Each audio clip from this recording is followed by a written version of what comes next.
Bonjour à tous et bienvenue dans ce nouvel épisode où l'on plonge dans les abysses de l'histoire. Aujourd'hui, on s'attaque à un monument du mystère, une histoire qui hante les marins écossais depuis plus d'un siècle. On part pour les îles Flannan. Et pour m'accompagner dans cette brume épaisse, j'ai Thomas avec moi. Salut Thomas. Salut Sarah, ravi d'être là. Et tu as raison de parler de brume, parce que l'histoire d'aujourd'hui, c'est vraiment l'archétype du mystère de chambre close. Sauf que la chambre, c'est une île déserte au milieu de l'Atlantique Nord. C'est exactement ça. On est en décembre 1900. C'est l'hiver, il fait froid, la mer est mauvaise. Et on va parler du phare d'Eilean Mor. Thomas, plante-nous le décor. C'est quoi cet endroit ? Alors Eilean Mor, c'est le plus grand des îlots des Flannan. On les appelle aussi les 7 chasseurs. C'est un endroit hostile, Sarah. C'est à environ 30 km à l'ouest des Hébrides extérieures. C'est le bout du monde. Il n'y a rien là-bas, à part des oiseaux, du vent et ce phare qui venait tout juste d'être construit à l'époque. Il était opérationnel depuis à peine un an. Donc c'est moderne pour l'époque. C'est de la haute technologie victorienne. Absolument. C'était la fierté du North Sur Lighthouse Board. Et pour faire tourner cette machine, il y avait 3 hommes, 3 gardiens. James Ducat, le chef gardien, un vétéran de 43 ans, Thomas Marshall, le second, et Donald MacArthur, le plus jeune, un occasionnel, comme on disait, mais un marin expérimenté. 3 hommes solides. Pas le genre à avoir peur du noir. Pas du tout. C'était des durs à cuire. Et c'est important de le garder en tête pour la suite. Donc, l'histoire commence vraiment le 26 décembre 1900. C'est le lendemain de Noël, le Boxing Day. Le navire de relève, l'Hespérus, arrive enfin sur zone. Il a du retard à cause du mauvais temps. À son bord, il y a Joseph Moore, le gardien qui doit prendre la relève. J'imagine l'ambiance sur le bateau. Moore doit être impatient de débarquer, de retrouver ses collègues, peut-être de fêter Noël avec un jour de retard. C'est ça. Sauf que dès que l'Hespérus approche de l'île, le capitaine Harvey remarque quelque chose qui cloche. Normalement, quand le navire de ravitaillement arrive, le phare doit hisser un drapeau pour signaler qu'ils ont vu le bateau. Là, rien. Le mât est vide. C'est le premier signe. Oui, et ce n'est pas tout. Personne ne descend les marches vertigineuses qui mènent au débarcadère pour aider à l'amarrage. C'est le silence total. Le capitaine Harvey actionne la sirène du navire, un bruit énorme qui résonne contre les falaises. Rien. Il lance une fusée de détresse. Elle éclate dans le ciel gris. Toujours rien. Juste le bruit des vagues et les cris des mouettes. Ça doit être terrifiant. Ce silence sur un rocher isolé, c'est pire qu'un cri. Joseph Moore, le gardien remplaçant, est mis à l'eau dans une petite chaloupe. Il est anxieux. Il racontera plus tard qu'il avait un pressentiment terrible, une boule au ventre. Il grimpe les 160 marches taillées dans la roche. C'est une montée raide, hélissante. Il arrive en haut, il franchit le mur d'enceinte. Et là, Sarah, la porte d'entrée du complexe et la porte du phare sont fermées. Verrouillé ? Non, juste fermées. Il entre. Il crie les noms de ses camarades. James ? Thomas ? Donald ? Sa voix résonne dans la cage d'escalier en colimaçon. Il n'y a pas de réponse. Il monte dans la cuisine, qui sert aussi de pièce à vivre, et c'est là qu'il découvre ce que j'appelle la scène de crime, même s'il n'y a pas de corps. Décris-nous ça. C'est là que ça devient digne d'un roman policier. C'est figé dans le temps. La première chose qui frappe Moore, c'est le feu dans la cheminée. Il est éteint depuis plusieurs jours, les cendres sont froides. Mais le plus troublant, c'est la table. Selon les rapports initiaux, et c'est un point souvent débattu, mais qui reste dans la légende, le repas était prêt.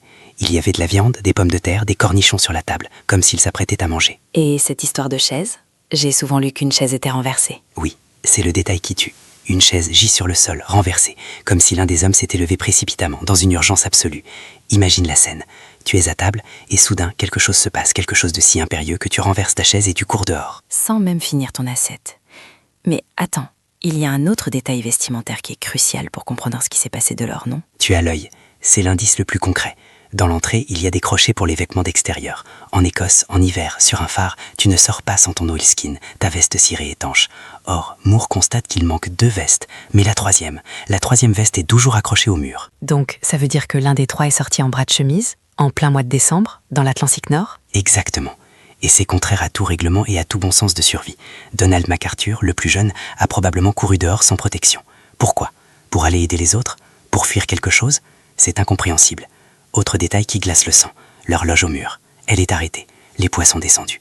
Le temps s'est littéralement arrêté sur Eilean Mor. C'est une ambiance de film d'horreur. Mais le pire, Thomas, c'est qu'on a retrouvé des écrits, n'est-ce pas ? Le journal de bord. C'est là que l'histoire bascule de faits divers au surnaturel. Ah, le journal de bord. C'est la pièce maîtresse du mystère. Joseph Moore le trouve et commence à lire. Les dernières entrées sont déconcertantes. Elles ont été écrites par Thomas Marshall. Qu'est-ce qu'elles disent ? On commence le 12 décembre. Marshall écrit « Vent violent comme je n'en ai jamais vu de ma vie ». Il note aussi que James Ducat, chef gardien, ce vieux loup de mer stoïque, est très calme. Trop calme. Jusque-là, une tempête, c'est normal pour un phare. C'est ce qu'on pourrait croire. Sauf que, Sarah, on a vérifié les relevés météo des jours suivants. Il n'y a eu aucune tempête signalée dans la région entre le 12 et le 14 décembre. La mer était calme, le temps était clair sur l'île de Luis juste en face. Mais le journal continue. Le 13 décembre, Marshall écrit que la tempête fait rage et que les hommes prient. Ils prient? Des gardiens de phare écossais de 1900? C'est ça qui est bizarre. Ces hommes ne prient pas pour un coup de vent. Mais l'entrée la plus terrifiante est celle concernant Donald MacArthur, le dur à cuire, le bagarreur. Marshall écrit « MacArthur pleure ». Tu imagines ? Ce type qui est une force de la nature est en train de pleurer de terreur. Qu'est-ce qu'il voyait par la fenêtre pour que ça les mette dans cet état alors que la météo officielle dit qu'il faisait beau? C'est là que la dissonance cognitive est totale. D'un côté, le papier officiel qui dit « grand soleil », de l'autre, 3 hommes terrifiés par une tempête invisible. Et la dernière entrée. La dernière entrée date du 15 décembre, vers 9h du matin. Elle tient en une phrase. La tempête est finie, la mer est calme. Dieu est avec nous. Et après ça, plus rien. Le silence. Dieu est avec nous. C'est presque une épitaphe. Alors Thomas, on a la scène, on a les indices contradictoires. Qu'est-ce qui s'est passé? Quelles sont les théories? On a tout entendu.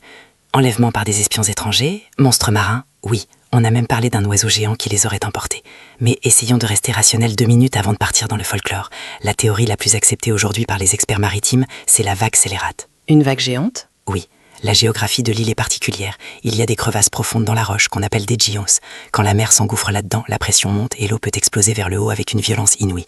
On pense que 2 des gardiens, James Ducat et Marshall, sont sortis, peut-être pour sécuriser une caisse de matériel près du débarcadère ouest pendant une accalmie. D'accord, et là, le drame arrive. Une série de vagues massives aurait frappé. MacArthur, resté à l'intérieur, dont sa veste sur le crochet, aurait vu le danger depuis la fenêtre. Il renverse sa chaise, se précipite dehors pour les avertir ou les aider. Et une vague monstrueuse, peut-être de 30 mètres de haut, balaye tout le monde. L'île a été nettoyée. On a retrouvé plus tard des dégâts matériels à plus de 60 mètres au-dessus du niveau de la mer. Des rembarres en fer tordus comme des spaghettis. Ça explique la chaise, la veste et la disparition. Mais ça n'explique pas le journal de bord, Thomas. Ça n'explique pas la peur panique, les pleurs, la tempête inexistante des jours précédents. C'est là que le rationnel bute. Pourquoi était-il si terrifié avant même que la vraie tempête du 15 décembre ne frappe? C'est pour ça que la légende persiste. Certains parlent de folie collective, d'intoxication au mercure ou à l'ergot de seigle dans la nourriture. D'autres reviennent aux légendes locales. Les 7 chasseurs? Oui.